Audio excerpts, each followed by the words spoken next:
All right, true sports listeners, we got an awesome guest today. Great conversation. As always, I learned a ton. But what I love about Derek Hansen's presentation is how simple he makes sometimes very complex concepts super digestible, and you can use it today. You can use it tomorrow to get your athletes better. He's going to get, if you follow his 10 by 10, which he loves talking about, and he does it so well, you're going to get your athletes better quicker, and they're going to be far more confident as they get back on the field. We covered hamstring pathology, which is like Derek Hansen 101, but also we talked about what to do about patellar tendonitis. How does the 10 by 10, some of that sprint training, how does that affect the patellar tendon? How does it affect an Achilles tendon rupture? We cover a host of topics. Let us know what you think. Let us know who you want to hear from next. Make sure you share this conversation with all of your PT and strength coach buddies. We can't wait to get some of your feedback. Without further ado, here's the great Derek Hansen.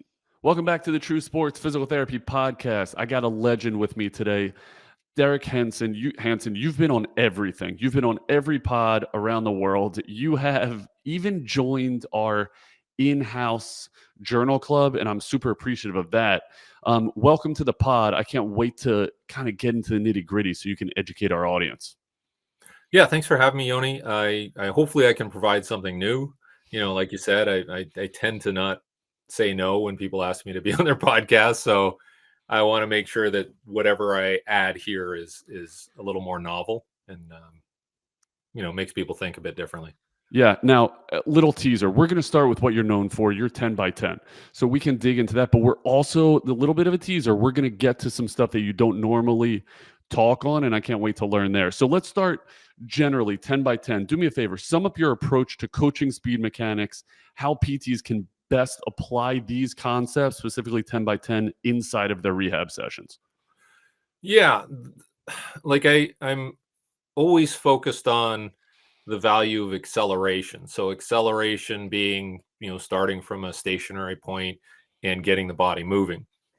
And there's certain muscle groups that are used, there's a certain technique that's involved, but a lot of the time it's pretty intuitive, so it's a good place to start.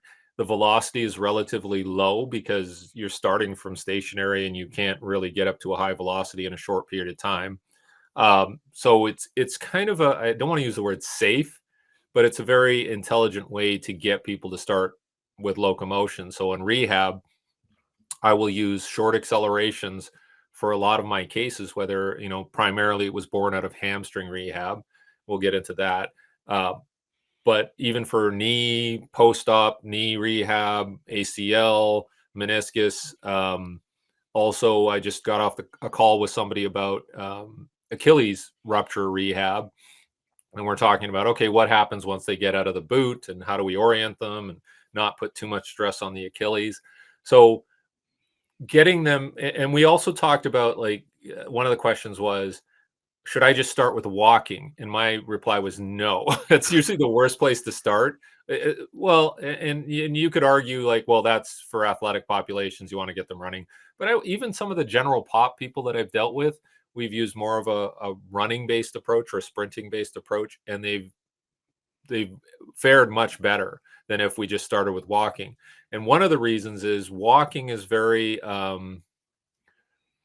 not very mindful. Like, everybody walks everywhere. So everybody has, like, if you and I stood in I know shopping malls aren't popular anymore, but if we stood in a shopping mall and watched people walk around, you could probably pick out all the different problems they have. And everybody is very I don't know, they just do it. They just walk, they don't think about it. It's very thoughtless. So when I get people to accelerate, there's a little more focus that's involved, and there's a little more deliberation around, like, okay, where do I put my hands and how do I orient my head and all that. So I think that counts, from a neurological point of view, a neuromuscular point of view, an activation point of view. So we don't let people do walking because I think it's like a very low hanging fruit. And it doesn't advance people as quickly as I think they could be advanced. So we do short accelerations, and a lot of the stuff came out of, like, 1970s, 1980s. Gerard Mock, the Polish sprint coach, used this type of stuff as part of his rehabs because he was a track coach. I don't think they had really grand medical staff around to help out. So he had to figure a way to get people back to running. And his approach was, Well, let's start with short segments and then start adding on to those segments and make them longer, which makes sense for the reasons that I outlined. Acceleration has a longer ground contact time, and every step gets a little shorter, gets a little faster, stride lengthens, and you get more upright. So it's fairly intuitive. That's what I like about it. And then they used a 10 by 10. There's a couple of coaches I talked to who coached back in the 80s, and they used it because Gerard told them what to do. It's like run 10, decelerate, run 10 back. And so there's a couple of things. One is the density of work. So if I take a whole bunch of intense things and I bundle them together, you almost think that it creates a super maximal stimuli that creates an adaptation, right? If I just do one of them, not so much. But if I do 10 of them in one set in under 90 seconds, then I get sort of this bigger organism stress on the system, right? So now you do 1 set, 2 set, 3 sets. So if I do 10 by 10 for 3 sets, that's 30 accelerations. Most of the time, people don't even do that in a game, or like a soccer game or a football game, right? So now we're getting all of this stuff, and then we do it on consecutive days. So I'm getting this density of work, this high number of repetitions. So a lot of time we'll go 3 sets, 4 sets, 5 sets, 6 sets. So you could do 60 accelerations in one session. Might only take half an hour. And I think this is the key, is the density of work, but also the deliberation of 7 steps: accelerate, focus, decelerate, turn the brain off again, go back in, do your acceleration. And now you're getting this technical repetition, which is key. Repetition of everything, the 10,000 hour rule or whatever you want to call it, accumulating repetitions, whether it's tissue healing, strengthening, neuromuscular patterning, is so important. And like I said, it's hard to not do acceleration correctly. So now you're getting this very positive, technical exercise that you're repeating over and over again. And like I've done this on consecutive days. I've done 1 set, and then the second day I've done 2 sets, then I've done 3 sets. So I work all the way up to 10 sets of 10 by 10, which is 100 accelerations. It feels like my whole body has done a full weight workout once I get to about 6 or 7 sets. And so there's such a profound impact you can impose on an individual by doing these short sprints. And I think that's the key. That's what makes people stronger. That's what helps them, again, to recover from whatever affliction they've had. And I've just had success with it. And I don't necessarily have to make it any more complex. Yeah, I love that. You're so good at making it simple, super digestible. That is, that's the Derek Hansen stump speech. Exactly what I just heard. I've heard it a million times listening to pods, and it's gold. Now apply it to that case. They're coming out of the boot. Let's go Achilles tendon, because I wasn't planning to talk Achilles tendon, so it makes the most sense to talk Achilles tendon. But I see this a ton. We're seeing it more and more. Someone's always blowing out their Achilles. When are you starting this? And what is that first? You're not walking. You're going into some type of sprint mechanics. What does that session look like? Yeah. A lot of the time I set the table with like sprint drills. So like, upright, marching, skipping, running high knees, and we might do it stationary, and then we do it over distance. In the case of an Achilles tendon, you don't want to, get into extreme dorsiflexion when you're applying force, because it stretches too much, or it gets into that strain pattern for the tendon. So if we're doing rehab, I'm looking at very, very small distance of heel travel when they hit the ground. So if the ball of the foot hits the ground, I don't want, plantar flexed and a long, big stretch. I just want a little stretch, right? So that's easy in the drills. And we modify the 10 by 10 to be almost like a jog in upright, or maybe even do a drill, and then we do it upright.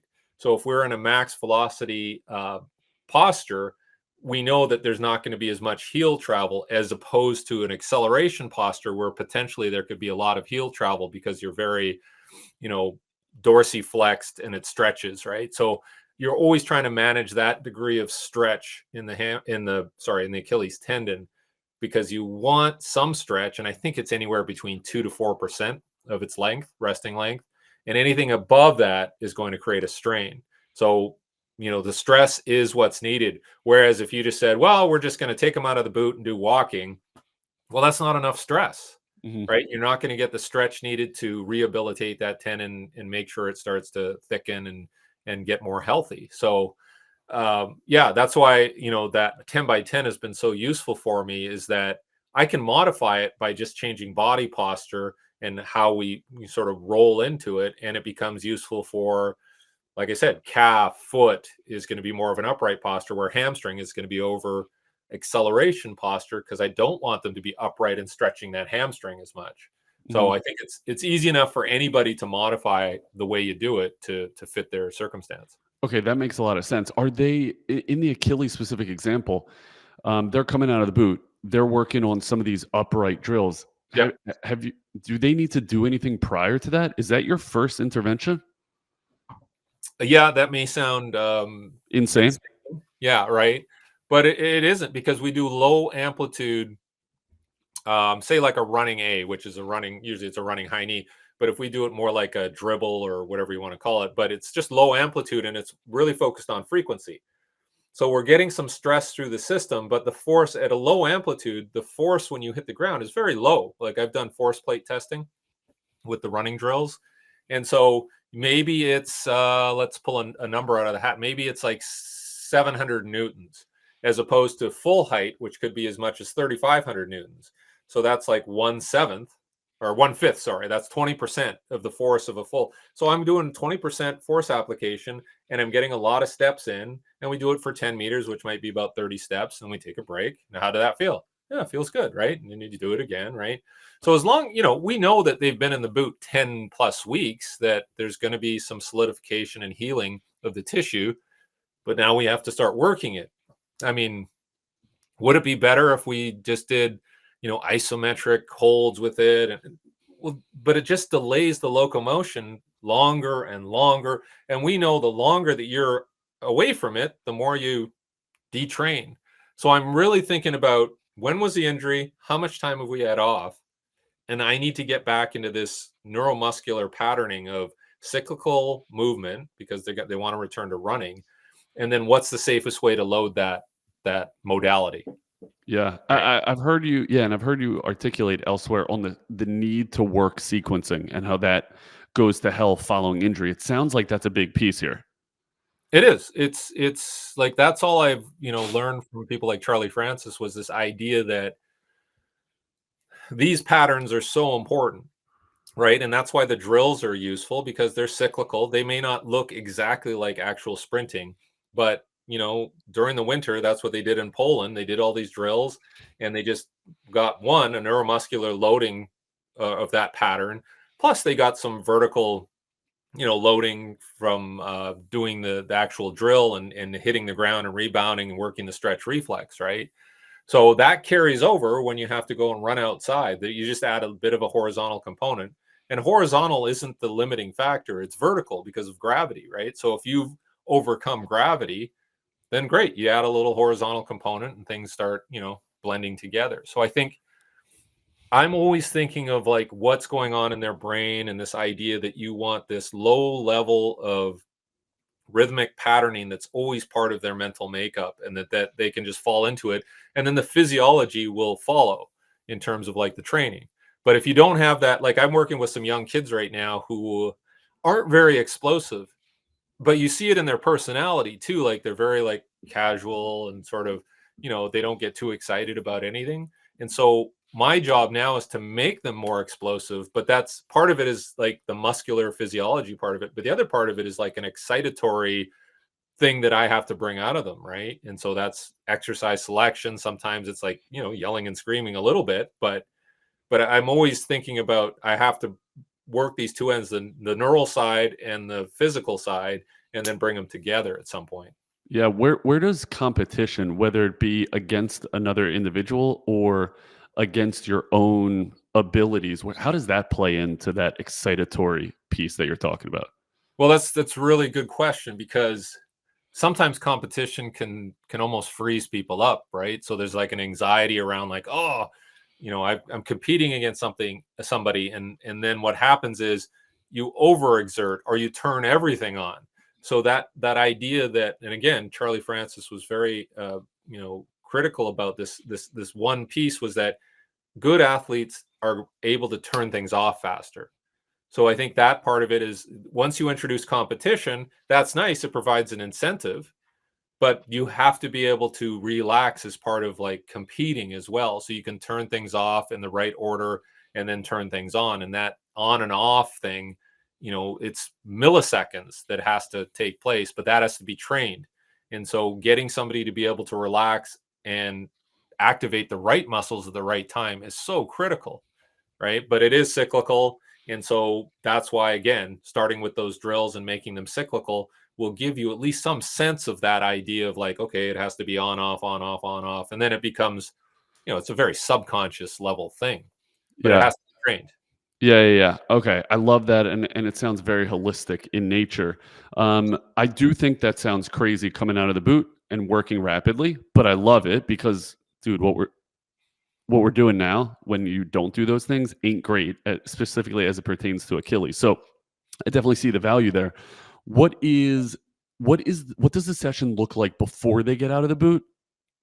Are you seeing them? Are you seeing them at that time? And then that first session when you're giving them that um whether it be like ankling or whether it be rapid turnover where they're putting low amplitudes into the ground, what's the rest of that session look like if you're only spending a few minutes doing that?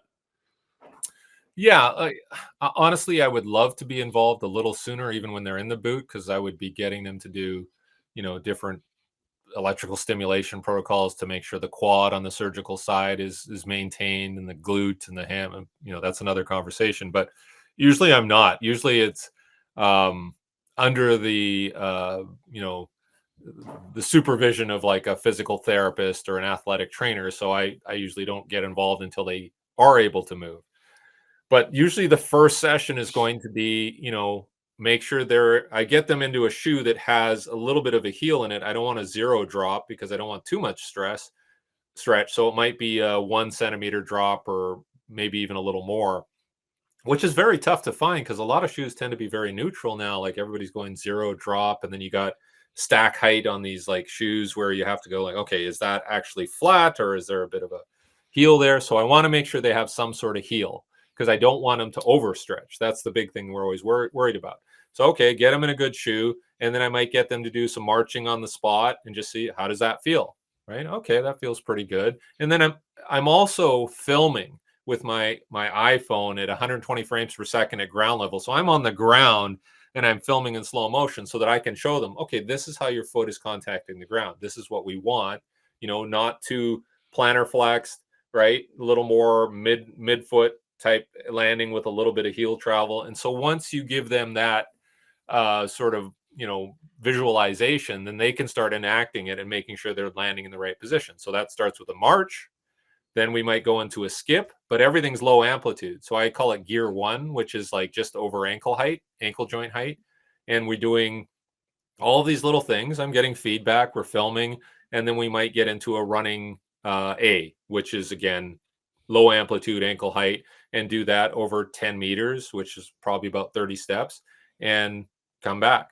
And a lot of the time that first session might just be drills because like you said, like from a psychological point of view, them thinking that I'm going to get out of this boot and I'm going to start running is probably just too far for them to really believe and understand that that will work. So the drills at least give me a starting point, and it's close enough, and it gives us progression for like vertical, loading and gravitational loading and all that, and a little bit of elastic response.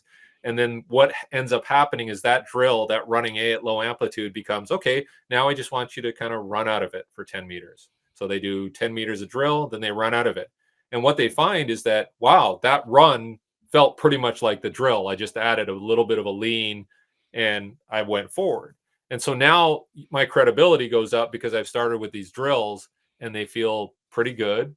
They're just thrilled to be running Yep. because they've been basically banished from movement with the boot, right? And so now, and also like there's like a synergy that I want to build on where their confidence goes up, right? And then now you have to hold them back, which is where you want to be, right? Okay, we're not going to go much faster than this. If you have timing lights and you want to time how fast, great. Then you have a way to measure it.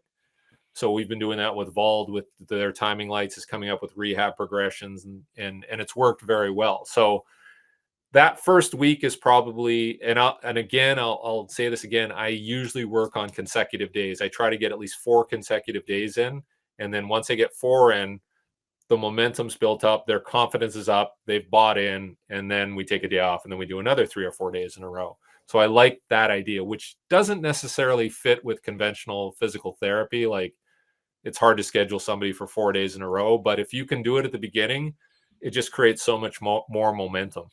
But and by the way, great lesson there. This is something we preach at True Sports. We have athletes come home from the summer from colleges all across the country. They come home and all of a sudden insurance is not an issue because their school is picking up whatever their primary insurance is, right? And the reason I mention that is we got athletes coming in 5 days a week, and you better believe they're doing way better than the athletes that are on the old model of 2 to 3 times a week. So if you're dosing properly, more is always better. And that has totally flipped our pitch to our PTs to say, listen, we want what's best for the patient. Like, have one conversation with the patient in which you're giving them the absolute best level of care. Insurance, money is not an issue. Here's how often I want to see you. Here's what I want you doing. You want to have maybe another real world conversation. Okay, but insurance limits you to this. If you can't pay that, then we're going to do 2 to 3 days a week. But you have to understand, you got to do 2 to 3 days a week on your own. And Yes. here's what it's got to look like. And I think we just get pigeonholed. I don't know whether it's grad school. I don't know whether it's everyone's so worried about insurance, but we pigeonhole ourselves by saying, I only want to see you twice a week. I only want to see you 3 days a week. And we handicap ourselves. And you're making a great point. We shouldn't do that. That is at the expense of the outcome and the patient or the athlete. Absolutely, absolutely. Like, if you like, and again, at the beginning, it's so critical to have those touch points because, as you know, a lot of stuff changes between day one, day two, day three, day four. Like, and you get this feedback, like, how do you feel? Well, I felt pretty good. A little sore here. Okay, well, let's make an adjustment on day two, and then you make another adjustment day three, and now again, you hit the ground running, and it just makes the rest of the process a lot easier to manage. Whereas you see them one day and then you don't see them for another 3 or 4 days, and they're like, well, I walked the dog, I slipped in the shower, there's all this stuff that happens that can make you start from square one again on the next session, and you're always playing catch up. So I think, like you said, giving them homework if they can't pay for consecutive sessions is critical. And that might be, and when you do that, you can't just say, like, do this and write on a piece of paper. It might be you send them videos of what it looks like, or you have an app that walks them through it, or whatever. But you got to go to that extra length to make sure that there's compliance, right? And we'll talk about it later, but this is what we do with people with electrical stimulation: is we get them to do superimposed exercise with the stim. They buy a stim, it's not a couple $100, and then they do it. So we kind of gamify it a bit, like, you just work with the duty cycle, you get 5 seconds to rest, and then you get 5 seconds to do a squat or whatever. So finding different ways to engage them when they're away is critical, I think. Yeah, yeah. I think that's really well said. We have our own in-house app where the difference is when a patient comes into us, we're able to film our athlete doing the exercise, me in the background narrating. That gets uploaded to their app because I just got sick and tired of the cookie cutter stuff of here's your straight leg raise. It's as simple of an exercise as that is. It's different for every patient. I need you to focus where your heel is. I need you to focus where your quads are, etc. So everyone gets their own individualized, and we've seen compliance skyrocket because of that. And that's why all of our therapists are on their app. I think that's a great point. You mentioned electric stim twice already in this conversation. You and I talked about it before we started recording. What are we doing wrong as a profession with electric stim? How should we be using it? Well, one of the, again, I was an athlete in the 80s, and then people put, like, different electrical stim, tens, interferential, whatever. Remember that old interferential machine with the suction cups, and and then would Very walk well. away, and you just sit there and you're like, okay, I guess this is okay. I don't know.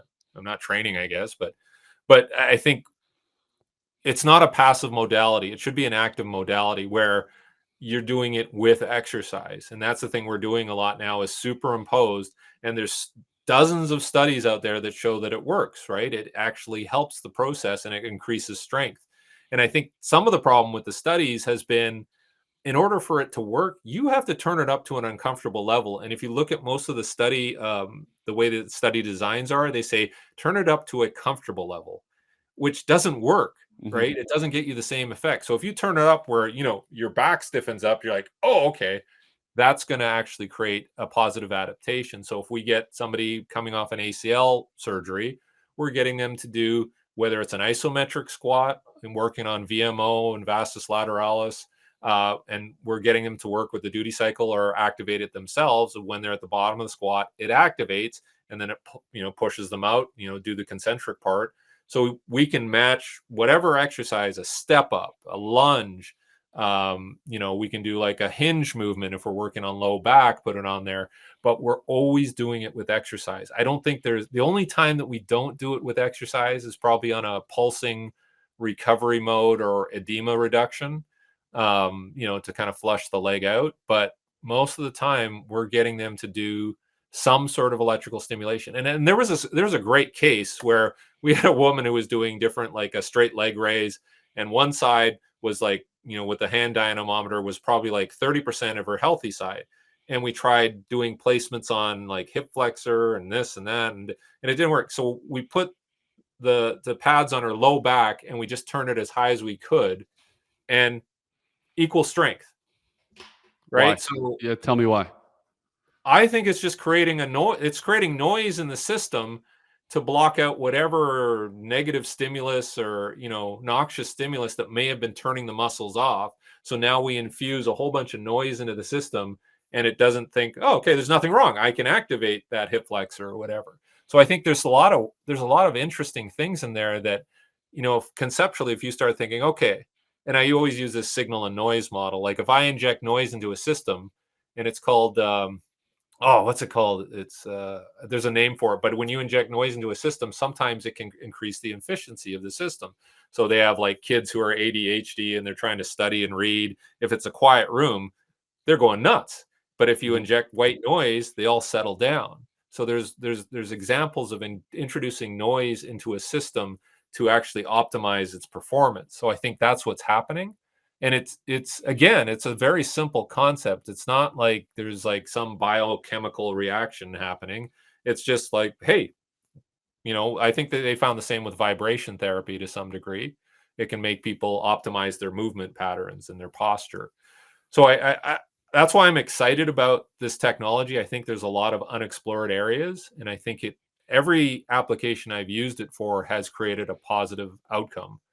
And so now it just gets me a lot more excited about trying it for different things, whether it's healthy people for performance or for rehab. And I think for whatever reason, it's been kind of poo-pooed, because maybe the therapist doesn't think that they're doing it. I don't know. Like, I'm going to give all the credit to the machine. But if you're a skilled therapist, you can use it very effectively. Yeah, I think it's gotten a bad rap because, when I came out of school and I was practicing in a standard Gen Pop population, I was seeing 3 patients an hour, and I did exactly what you talked about. Like I was told to do this. Patient walks in, they start on heat and stim, and they sit there. And it just like tainted the entire intervention. And I think when you're using it actively, it's a part of your coaching, especially when it's so easy now. And you'll have companies, if you're a PT listening, you have companies knocking down your door, dying for you to prescribe a home stim unit. If you can educate appropriately of how they should use it, I mean, it's really easy to get a hold of. And to your point, you can and have to be using in session to see the gains there. What do you do with an Achilles? Are you throwing it on their calf as they're going through these marching progressions? I have done it, and I have used it for like isometric holds or calf raises as part of it, because as soon as somebody comes out of a boot, that calf is 40% lower circumference than the other side. Like Mhm. that there's incredible atrophy in there, because one, it hasn't been loaded. Two, there's probably some lack of neural innervation in that area as well. So I'm thinking, okay, we have to make up for that. So I need some sort of, again, super maximal stimulation to kind of jumpstart the process. And I find calves can be very sensitive when using electrical stimulation. So you have to kind of bring people along slowly. You can't just like hit them really hard with it, or they don't come back. So I think as long as you understand like what progression to use, sometimes we'll use it on tibialis anterior because it helps to like relax the calf a little bit, and just move it around, try some different things. And I'll say this, everybody is individual in their responses. So because it worked on somebody doesn't mean it'll work on somebody else. But if you move the pads or you change the program a bit, you might get a positive outcome. So you have to be a bit of a tinkerer to some degree to get the best results. Is that a realistic use when you're starting talking about some of that marching to skipping, low level skipping? Would stim on there, and then how would you work the timing? Stim on the gas track, is that a first intervention, or do you try it first without stim? I usually do it separate. Like I'll have separate sessions. So if we're going to do like more of an isometric calf strengthening modality, that'll be kind of far away. It'll be after we do the running, Hmm. right? I don't do that before we do the running because I want them to have some suppleness and some, some degree of being able to turn things off. But I will use it as a recovery modality a lot of the time. So because in those first few days they're going to get sore from doing even the low amplitude drills. So we will slap it on and pulse out the calf and just make sure they get some degree of circulatory recovery there. Yeah. Yeah, So I think that makes sense. And again, it's another way to use it, right? You don't just have to use it for neuromuscular innervation, but you're using it for recovery to flush the system. Um, I think that's really well said. Tell me where it plays into your hamstring protocol. If I had to say Derek Hansen is famous for one thing, it would be 10 by 10. If I had to say a second thing, it's hamstrings and how they yep. apply, right? So what do you do with stim there? I'm using it as a tone reduction method, right? So two things. Well, on some level, like I don't use ice. Like I don't use ice because I just when I was an athlete, it did nothing for me. It might anesthetize you a bit, but other than that, it didn't really do anything. So I'm using the stim to some degree to manage pain. So if I put it on there, if they're saying, oh, it's sore or whatever, I'll put it on and I'll kind of anesthetize it to a degree, but I'll also put it on a pulsing mode and I want to get the tone down in that hamstring, right? Because regardless of which structure it is, everything's going to seize up within that hamstring bundle Mhm. because they're in a protective mode. So I'm, using that initially before we get into any sort of soft tissue massage or anything. It's kind of an easy entry point to kind of calm things down. So it is, again, you are to some degree managing like nervous response. So that's where I'll use it. I won't use it as a strengthening modality. I'll rely on the 10 by 10 to handle that. So I think it to your point, this idea that it can be a strengthening modality, a neuromuscular training modality, it can be a recovery modality, tone reduction. So I'm trying to plug it in wherever I think it can add value. And I think that's where the skill comes in for the therapist is to know when to use it, know when to not to use it, or when to change it up. Yeah. Okay. I love that. Now, it sounds like you have figured out a whole bunch of this rehab world where you're getting athletes moving rapidly, far more rapidly than, let's say, the textbook is. Any instance that sticks out in your mind where, hey, I screwed this thing up? I went too fast. I need to peel back. Th- I mean, so one area where I have to be careful is like when I do the 10 by 10.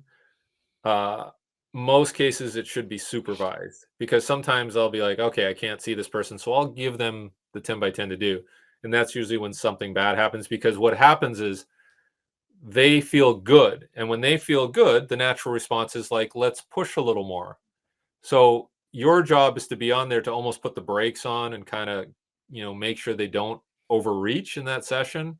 And so I'm a lot more careful now with prescribing it. I may even say like, don't even do it when you're away from me because I know it could set us back. So that's a big one. Like this idea that you need to have supervision for a lot of the stuff, and that's why again we go back to your point about consecutive sessions under supervision is Mhm. very important initially. And if we give people homework, there's some people that will be able to do it and do it safely, but the vast majority of people a lot of the time need that supervision and that eye on them, right? So that's probably an area where I've been a little careless where I'm just like, yeah, they can do it. They look perfect when I was with them. And then they go and they're like, oh, I pulled it on the second set. And oh, okay, but didn't you do it like we no, so I think that's where, I like to think I'm not that important, but I guess to some degree it is important to be there and to supervise it. Um, so that's one area. ACL rehab. I'm trying to think of a case where we might have done too much. Come on, give me your re-tear story. Give me the I haven't had a re-tear. give I me the Achilles rupture story. No, I have a couple of good Achilles rupture stories, but it was me as a bystander. Um, yeah, no, I think I think I'm pretty cautious. Like cautious, not in a way where I'm just totally not doing anything, but I'm very, very deliberate in like what I prescribe and the progression. I'm very um, mindful of this idea that if I have to get to here from here, the dots have to connect. I can't go up like that. So it almost to the point where I'm anxious about it, like I'm stressed, and I've had cases where people have, say, done 10 by 10 for 2 weeks of after significant hamstring strain. So they do 10 by 10, probably had 2 days off in those. And then I go watch the game and I'm thinking, okay, we haven't run any farther than 10. And there was one case where it was a football player, college football player, and he caught the ball on the side, like a little screen pass. And I thought, okay, they're going to tackle him at about 10 yards. And then he slipped by everybody and he went for another 60 yards. And I'm thinking, oh my God, he's going to pull, he's going to pull, he's going to pull. And he didn't. So I think, again, we go back to this idea that if you've done 10 by 10, multiple sets, consecutive days, like you're loading the system to a point where maybe it's even more profound than what they would do in practice or in regular training. So I think you're creating this reserve. You're going way above and beyond what you needed to do, so that when they play, they're in a safe zone. So you've created this like security reserve, right? So I think that's what I'm always thinking about, is you're training them to be more resilient than they actually need to be. And then that's when you don't run into these problems. Whereas, and I've seen this with other people where they do like a walk jog program for their hamstring, and because it sounds safe, like, oh, they're going to walk and then they're going to jog. But if they've done no sprinting for 2 weeks and then you put them back on the field because they're asymptomatic, they're going to re-tear because they've had no stress in their system and they've had no way of judging their readiness or their preparedness, right? Because you haven't loaded them in a progressive way to make sure that they're ready to go. So I think I see that a lot where Underdosing. yeah, you've cleared somebody who clearly isn't ready to go, right? They've passed your test, which is, I don't know what your test is, but my test is actually like getting them to sprint different distances, because I know if they hit a certain velocity, they're ready to go. And if they've done it, 10 times in that session, well, they're probably going to be okay. So it's not, and correct me if I'm wrong, it's not increasing their distances. It's increasing the reps of Yes. that 10-yard distance. I think that's more profound. Um, And I can't explain it other than, again, sort of it's like a general stressor on the organism that makes them stronger. Or as a friend of mine says, a good friend from Italy, Giuseppe, he says, like, it it doesn't make them adapt, it makes them more adaptable, right? So if I impose a really significant stress on the organism, now it's open to adapting to its environment. Does that make sense? That makes a lot of sense. It's interesting with the hamstring because when you're running that 10 yards, you're not hitting their max velocity, right? And so if you're not hitting that max velocity, that means they're not fully upright. Hamstring isn't fully loaded, for lack Yeah. of a better term, and yet still you're seeing that guy who you thought would tear 60 yards down the field, he's not tearing. Why is that happening? Why is that successful if they're not all the way upright and they haven't exposed the hamstring to that amount of load? Yeah, I can only point to the density argument, where like the density of work was so high that it allowed the hamstring to strengthen in a way that makes it more adaptable to different velocities. The other part of this is that running people over multiple repetitions, hundreds of repetitions of 10, it actually builds their confidence and eliminates fear. So I think that's a huge part of it, because if there's any anxiety in the system, the hamstring will not want to lengthen properly. And so I think a lot of hamstring injuries happen because it's not because it's weak, it's because it doesn't allow It's scared. proper lengthening. Yeah. Yeah. Right. So if somebody's uptight and worried, they're more likely to tear. Whereas if they're nice and relaxed, like the example that Giuseppe gave was he worked with a soccer player in Europe, and he was like top goal scorer, striker, but he also like lived this crazy life where he'd go out and drink and meet a different woman in every city and just was a partier. It's a rough And life. yeah, he would never have, but he'd never get injured. And so he goes to the guy, what's your secret? How come you don't get injured? Because you just lead this reckless life. And he says, burglars don't pull hamstrings. And Interesting. that kind of explains it, where like if you're not worried about anything, you got nothing to worry about, right? So Mhm. that's always in the back of my head when I'm preparing people and I'm trying to make, you don't want to make light of it, but certainly you want them to get to a confidence level and sort of a relaxed level of intensity. And so we're always talking about that. And I'm trying to get like, how do you feel? I feel pretty good. Oh, good job. You're looking really good. Like you keep everything positive. It makes a huge difference. Yeah, it's oftentimes it's not the hamstring; it's between their ears. It So is. yeah, that's an interesting point. I'm not going to date myself, but coming out of graduate school, people didn't shut up about the Askling protocol. And like the ability to load your hamstring isometrically. Then we came out with your boys with the Nord board and how imperative that is. Tell me where that world fits into your world. Um, I again, it goes to this idea that strength is the problem, right? Oh, okay, we're not strong enough. That's why we tore the muscle. And it's like, well, okay, if that's the case, then like there was an example of a university where they called me up and they said, oh, our football program had like 17, 18 hamstring pulls. We're trying to get a handle on why this happened, right? And so you have some conversations, you ask around, and then you find out that the strength coach was having them do heavy squats right before practice, like near maximal squats right before. So, okay, well, they're strong. How come they're pulling their hamstrings? Well, it's a different program. Like squatting heavy is different than what's required to sprint fast, right? You have to turn the muscle on and off within thousandth of a second, hundredths of a second. Here, you're doing something that takes about 5 seconds to complete a rep or whatever, 3 seconds to squat. So they're entirely different motor programs where one is all about co-contraction and, have a lot of tension, where one is about turning something on in a split second and then turning it off. So this idea that it's a strength problem is not correct, right? And you'll see studies where they say, well, it's improved some people. Yeah, but those people were probably unprepared as it is, right? So you strengthen them a little bit, they're not going to pull their hamstring. I get it. But that only applies at a very, very, low level. And then when you get to higher levels, you have to be able to get them to fire in a proper sequence by doing the sprint work, right? So and then we even had a case where the football player who ran that 60-yard run.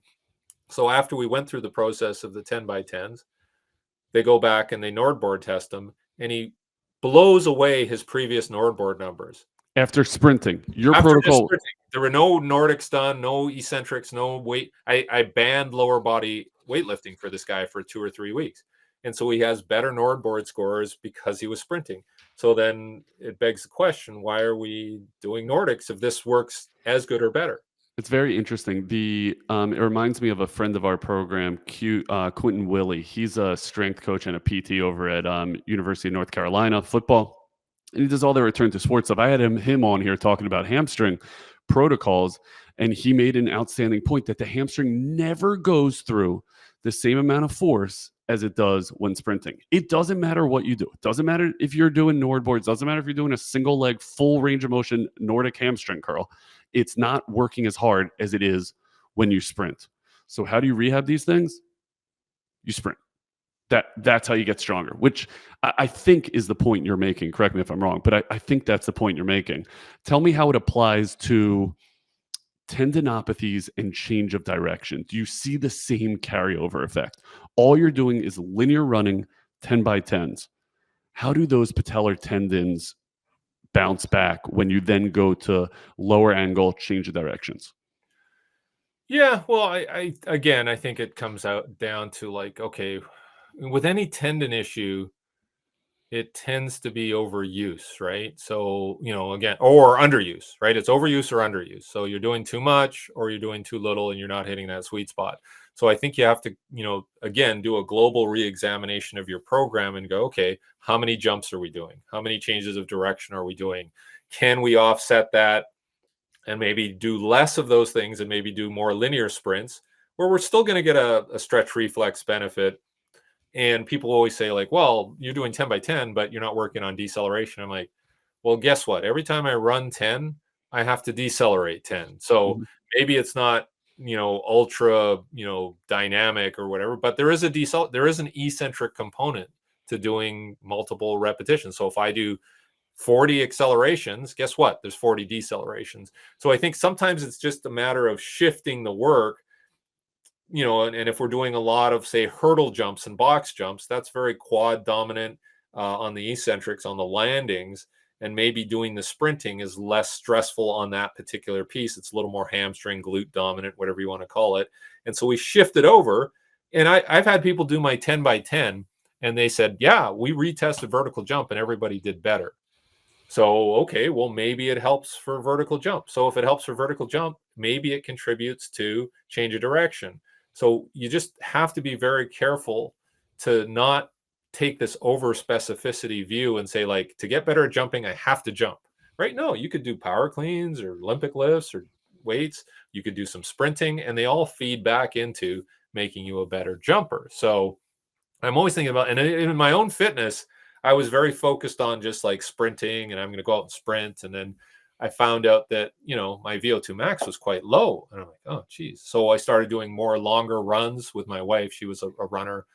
And now that I've done, say, about 6 months of like 2 times a week running 5K or whatever, I actually feel better now that I've come back to sprinting because I'm just in better shape. My circulation is better. So I've improved my sprinting, albeit at a 56 years old, um, by doing something completely different that's it's counterintuitive, right? So I think you have to understand all of these relationships in the idea that sometimes circulating or rotating through different activities will feed back to improving tendon health, or and that's the other thing is I found that my tendons feel better from doing the aerobic work, probably because I have a better blood supply, right? And that was a case with the call I was on. It was about an Achilles tendon rupture in a gymnast, and they're like, well, what can we do that's going to improve their tendon health but not put more stress on them? And I'm like, well, let's shift them to some aerobic work so that we can have better circulation, because a lot of their work is non-circulatory. It's very alactic, right? And they're doing too much of it because they're vaulting, they're jumping, they're landing, they're floor exercising, whatever. So let's get away from that. So I think you have to do that sometimes. Look somewhere else. Interesting. Interesting. What pathology or presentation is 10 by 10 not the best use of your time? Yeah, I think it's a timing thing. So, like for early ACL rehab, no, there's just too much stress, especially on the deceleration side. There's probably not enough extension, right? I want, like in an ACL case, I want to make sure they're getting to full extension and good levels of flexion. So, I'm working on range of motion. So, I would probably do the 10 by 10 a lot later in my progression, maybe like, in the third month or fourth month. So, I would probably be careful with 10 by 10 for ACL rehab. And again, with the Achilles, only if you're doing it upright. I wouldn't do the acceleration posture, and that includes probably foot and ankle. Like we had somebody who had a plantar fascia tear. We did the 10 by 10, but it was all upright, very upright, with sort of a like a sort of what was the word I was going to use, like a jog in or a breeze in, and then you set up the cone so you have these buffer zones. Um, it has worked for like adductor strains and quad strains, but again, I've had to keep that a little more upright, and I've had to make sure they don't push to the backside as much, so it puts too much stress in that area.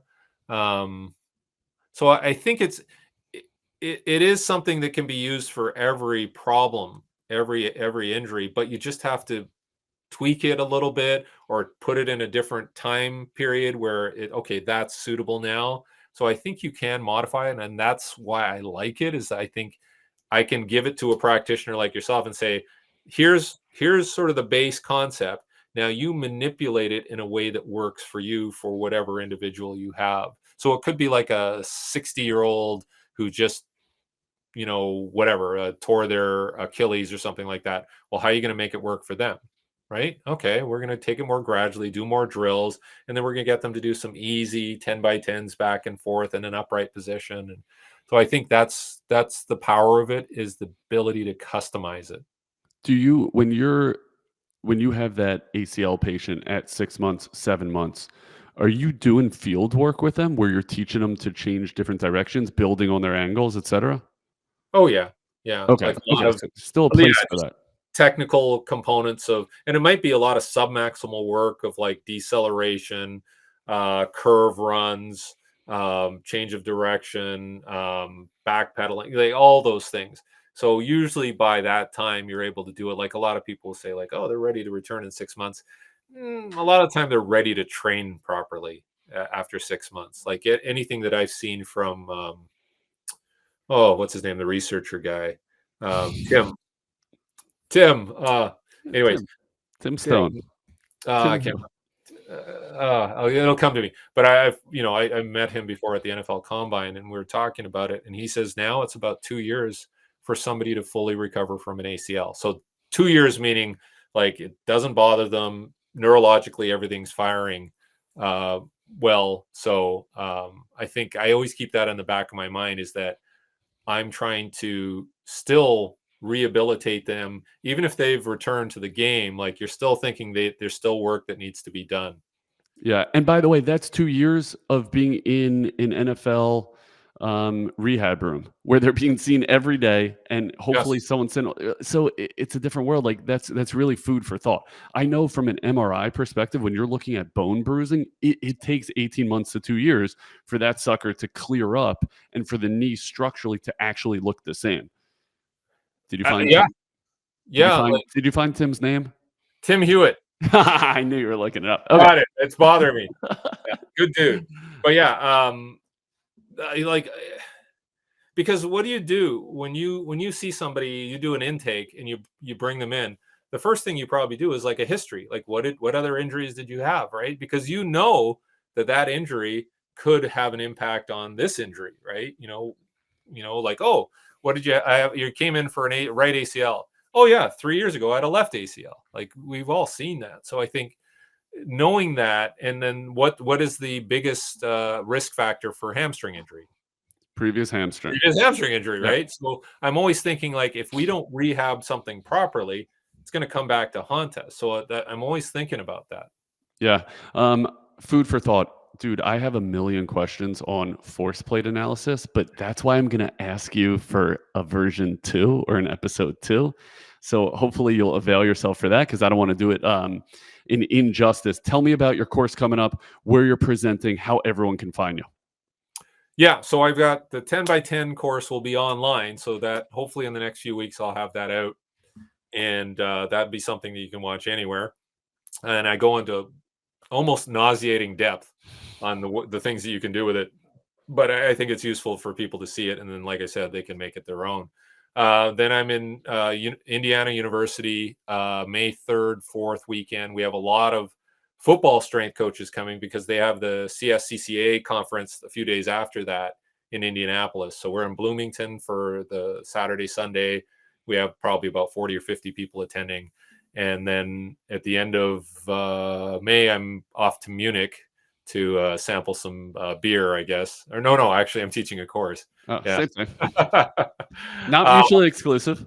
Yeah, and so while I'm there, I want to visit a few of like the football clubs and some other practitioners. And then June we'll be at the strength coaches NHL strength coaches, and they're in Orlando. They do their after season meetings there. So I'm presenting with Andrew Hauser, who's who's somebody you should talk to, and we're doing a recovery based course. So I'm going to be talking about the 10 by 10. He does a lot of work with Moxie monitors and NIRS stuff. So we kind of put our powers together, and we're doing a course for the NHL strength coaches. Awesome. I've seen Hauser stuff. It's great stuff. Yeah, I would love to have him on the pod. Derek, a wealth of knowledge. Like I said, super generous with your time. Thank you for joining True Sports for our journal club. Thank you for this conversation. We got to do it again.